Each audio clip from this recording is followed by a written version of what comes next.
ನಮಸ್ಕಾರ ನನ್ನ ಹಿತೈಷಿಗಳಿಗೆ. ನಾನು ಚೆನ್ನಾಗಿದ್ದೀನಿ, ನೀವೆಲ್ಲ ಚೆನ್ನಾಗಿದ್ದೀರಾ ಅಂತ ತಿಳ್ಕೊಂಡಿದ್ದೀನಿ.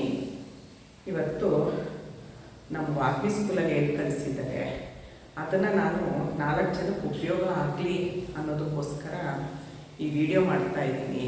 ಏನು ಅಂತ ಅಂದರೆ, ನಿಮ್ಮ ಮನೇಲಿ ಹೆಣ್ಮಕ್ಳು ಇರೋ ಮನೇಲೆಲ್ಲ ಹೆಣ್ಮಕ್ಳು ಮನೆ ನೋಡಿ, ನಮ್ಮ ವಾಲ್ಮೀಕಿ ಸ್ಕೂಲಲ್ಲಿ ಹೇಳ್ಕೊಟ್ಟಿರೋದು. ಸ್ಕೂಲಲ್ಲಿ ಹೇಳ್ಕೊಟ್ರಲ್ವ ವಾಲ್ಮಿ, ಇವಾಗ ನಾನು ಹೇಳ್ತೀನಲ್ವ ಅದು. ನಾನು ಹೇಳ್ತೀನಿ, ಯಾರ್ಯಾರು ಪುಟ್ಟು 3 ವರ್ಷದಿಂದ 4 ವರ್ಷ ಇವಾಗ ಸ್ಕೂಲಿಗೆ ಸೇರಿಸಿರ್ತೀರಾ ಅವ್ರಿಗೆ ಹೇಳ್ಕೊಡ್ಬೇಕಂತೆ. ಮನೇಲಿ ಸ್ಕೂಲಲ್ಲೂ ಹೇಳ್ಕೊಟ್ಟಿದ್ದಾರೆ. ಏನು ಅಂತ ಹೇಳಿದ್ರೆ, ಗುಡ್ ಟಚ್ಚು ಬ್ಯಾಡ್ ಟಚ್ಚು ಅಂದರೆ ಒಳ್ಳೆಯ ಸ್ಪರ್ಶ ಕೆಟ್ಟ ಸ್ಪರ್ಶ, ಅದನ್ನು ನಾವು ಹೇಳ್ಕೊಡ್ಬೇಕಂತೆ ಮನೇಲಿ.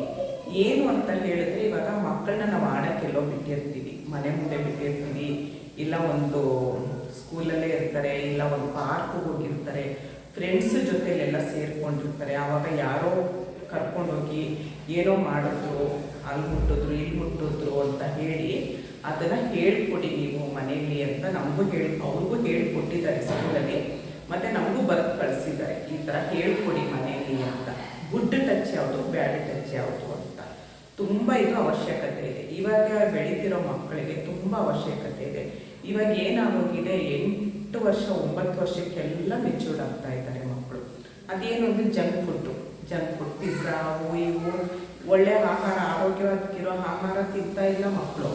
ಬರೀ ಪಿಜ್ಜಾ ಅವು ಇವು ಅಂತ ತಿಂದ್ಕೊಂಡು ಏನಾಗ್ತಾರೆ, ಸ್ವಲ್ಪ ಹೆಲ್ತಿಯಾಗಿ ಬೆಳೀತಾ ಇದ್ದಾರೆ. ಹೆಲ್ತಿ ಅಂದರೆ ಅದು ಆರೋಗ್ಯವಾಗಿರೋ ಹೆಲ್ತಿ ಅಲ್ಲ, ಅದು ದಷ್ಟಪುಷ್ಟವಾಗಿ ಬೆಳೀತಾ ಇದ್ದಾರೆ ಹೆಣ್ಮಕ್ಳು.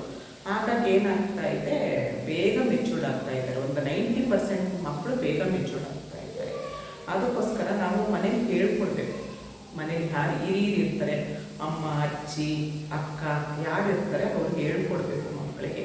ನಿಮ್ಗೆ ಯಾವ್ದಾದ್ರೂ ಮುಟ್ಟಕ್ಕೆ, ಯಾವುದಾದ್ರೂ ಪಾರ್ಟ್ಸ್ ಮುಟ್ಟಕ್ಕೆ ಬಂದರೆ ಮುಟ್ಟಬಾರ್ದು ಅದನ್ನ ಅಂತ. ಯಾವುದಾದ್ರೂ ಗಂಡು ಮಕ್ಕಳು, ಚಿಕ್ಕ ಮಕ್ಕಳೇ ಆಗಲಿ ದೊಡ್ಡವರೇ ಆಗಲಿ, ನಿಮ್ಗೆಲ್ಲಾದ್ರೂ ಪ್ರೈವೇಟ್ ಪಾರ್ಟ್ಸು ಇದಾಗಿರ್ಬೋದು, ಇಲ್ಲ ಮೂತ್ರ ಹೋಗೋ ಜಾಗ ಆಗಿರ್ಬೋದು, ಅದನ್ನೆಲ್ಲ ಮುಟ್ಟಕ್ಕೆ ಬಂದರೆ ಮುಟ್ಟಬಾರ್ದು ಅಂತ ಹೇಳ್ಕೊಡ್ಬೇಕು ನಾವು ಮನೆಯಲ್ಲಿ. ಎಲ್ಲೇ ಆಗಲಿ ಕೆನ್ನೆಗೆ ಮುಟ್ಕೊಡೋದಾಗಲಿ, ನಮಗೇನು ಟಚ್ ಮಾಡಬಾರ್ದು. ಜೊತೆಲಿ ಕೂತ್ಕೊಂಡು ಆಟ ಆಡಬೇಕು. ಕೆನ್ನೆ ಮುಟ್ಟೋದಾಗಲಿ, ಇಲ್ಲಿ ಮುಟ್ಟೋದಾಗಲಿ, ಹೊಟ್ಟೆ ಮುಟ್ಟೋದಾಗಲಿ, ಬೆನ್ನು ಮುಟ್ಟೋದಾಗಲಿ, ಬೆನ್ನಿಂದ ಸೊಂಟದಿಂದ ಕೆಳಗಡೆ ಯಾವುದಾದ್ರೂ ಜಾಗಕ್ಕೆ ಮುಟ್ಟೋದಾಗಲಿ ಅವೆಲ್ಲ ಮಾಡಬಾರ್ದು ಅಂತ ನಾವು ಅವ್ರಿಗೆ ಹೇಳ್ಕೊಡ್ಬೇಕು. ಟೀಚರ್ ಆಗಿ ಚೆನ್ನಾಗಿ ಓದಿರ್ತಾರೆ, ಅವ್ರಿಗೆ ಗೊತ್ತಿರುತ್ತೆ ಹೇಗೆ ಅಂತ. ಅವರು ಮೆಥಡಲ್ಲಿ ಅವ್ರು ಹೇಳ್ಕೊಡ್ತಾರೆ. ನಾವಾಗಿರೋರು ದಿನ ಸ್ವಲ್ಪ ಇನ್ನು ಚಿಕ್ಕ ಮಕ್ಕಳು ಗೊತ್ತಾಗಲ್ಲ ಅವ್ರಿಗೆ, ಪುಟ್ಟು ಮಕ್ಕಳು. ನಮ್ಮ ಆದ್ಮೇಲೆ ನಾನು ಹೇಳ್ಕೊಟ್ಟಿದ್ದೆ ಬಂದು ಹೇಳ್ತಾ ಇದ್ದಾಳೆ, ಅಮ್ಮ ಯಾಕಮ್ಮ ಟೀಚರ್ ಹಂಗೆಲ್ಲ ಹೇಳ್ಕೊಟ್ರು ಅಂತಿದ್ದಾಳೆ. ಅವಳು ಮುಂಚೆನೇ ನಾನು ಹೇಳಿದ್ವು, ನಾವು ಒಂದೂವರೆ ವರ್ಷದ ಹಿಂದೆಯಿಂದ ಅವ್ಳಿಗೆ ಹೇಳ್ಕೊಂಡು ಬಂದು, ಯಾರು ಆ ಥರ ಮುಟ್ಟಿಸ್ಕೊಳ್ಬಾರ್ದು, ಯಾರಾದರೂ ಬಂದು ಇದು ಮಾಡಿದ್ರೆ ಅಂತ ನಾವೆಲ್ಲ ಹೇಳ್ತಿದ್ವು. ಆದ್ರೂ ಇವಾಗ ಟೀಚರ್ಗೆ ಹೇಳ್ಕೊಟ್ಟಿದ್ದಾರೆ.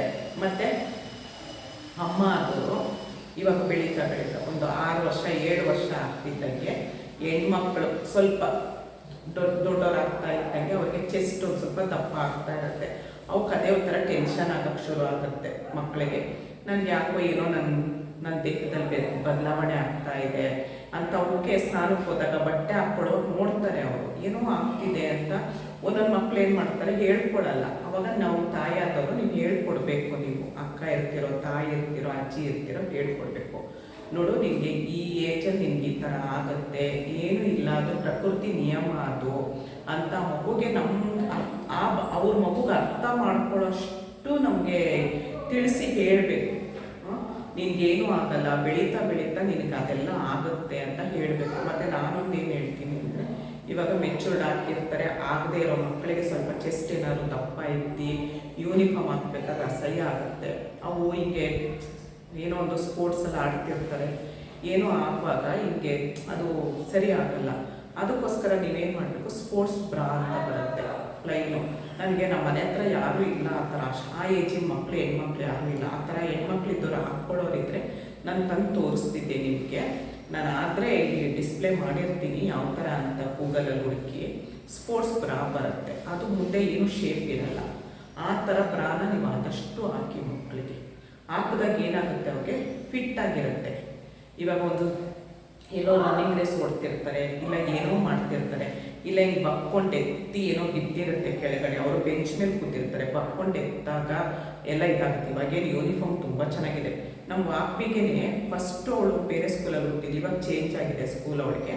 ಫಸ್ಟ್ ಸ್ಕೂಲಲ್ಲಿ ಫುಲ್ಲು ಯೂನಿಫಾರ್ಮೇ, ಒಳಗಡೆ ಶಾರ್ಟ್ಸ್ ಇತ್ತು, ಲೆಗಿಂಗ್ಸು, ಉದ್ದ ಲೆಗಿಂಗ್ಸ್ ಇತ್ತು. ಈ ಸ್ಕೂಲಲ್ಲಿ ಶಾರ್ಟ್ಸು.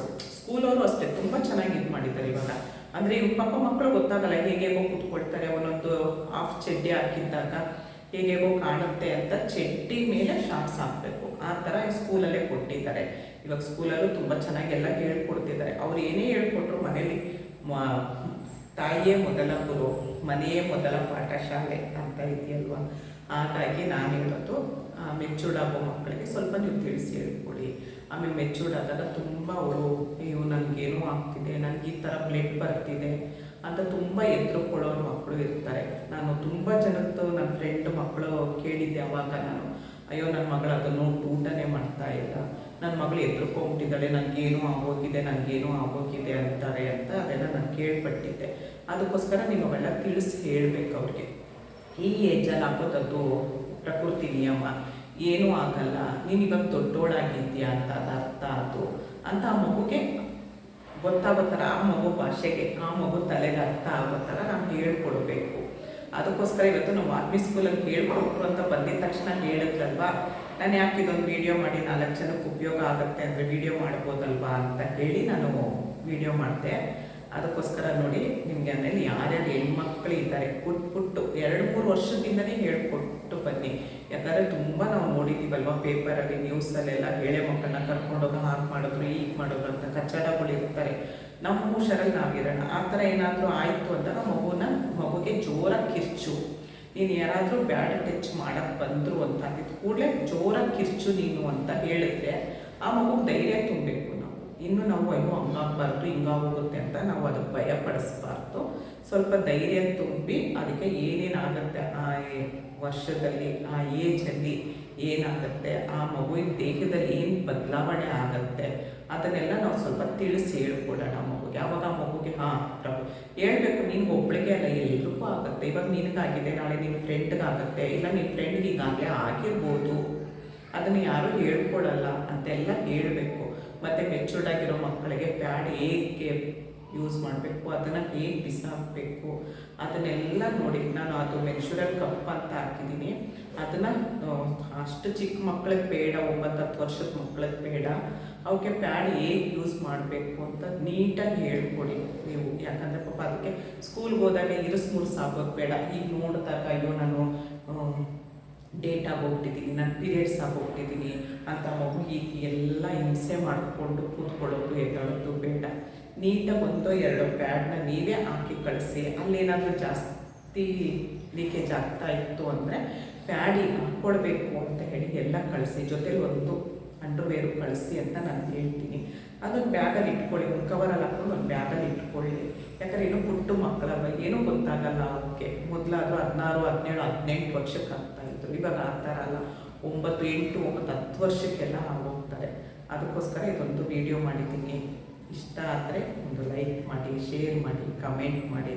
ಆದಷ್ಟು ಈ ವಿಡಿಯೋನ ಎಲ್ಲರಿಗೂ ಶೇರ್ ಮಾಡಿ ಅಂತ ಅಂದ್ಕೊಳ್ತೀನಿ. ಯಾಕಂದರೆ ಎಲ್ಲ ಹೆಣ್ಮಕ್ಕಳು ಮನೇಲಿ, ಎಲ್ಲ ಮನೆ ಅಂದಮೇಲೆ ಹೆಣ್ಮಕ್ಳು ಇದ್ದೇ ಇರ್ತಾರಲ್ವ. ಹಾಗಾಗಿ ಅರ್ಜೆಂಟಲ್ಲಿ ಈ ವಿಡಿಯೋ ಮಾಡಿದೆ ನಾನು. ಯಾಕಂದರೆ ವಾಗ್ಮಿ ಬಂದು ಹೇಳಿದ ಕೂಡಲೇ ನನಗೆ ಅನ್ನಿಸ್ತು, ಅದಕ್ಕೋಸ್ಕರ ಈ ವಿಡಿಯೋ ಮಾಡಿದೆ. ಅದೇ ಲೈಕ್ ಮಾಡಿ, ಶೇರ್ ಮಾಡಿ, ಕಮೆಂಟ್ ಮಾಡಿ. ಇಲ್ಲಿಗೆ ಈ ವಿಡಿಯೋನ ನಿಲ್ಲಿಸ್ತೀನಿ. ಮುಂದಿನ ವಿಡಿಯೋದಲ್ಲಿ ಸಿಗ್ತೀನಿ.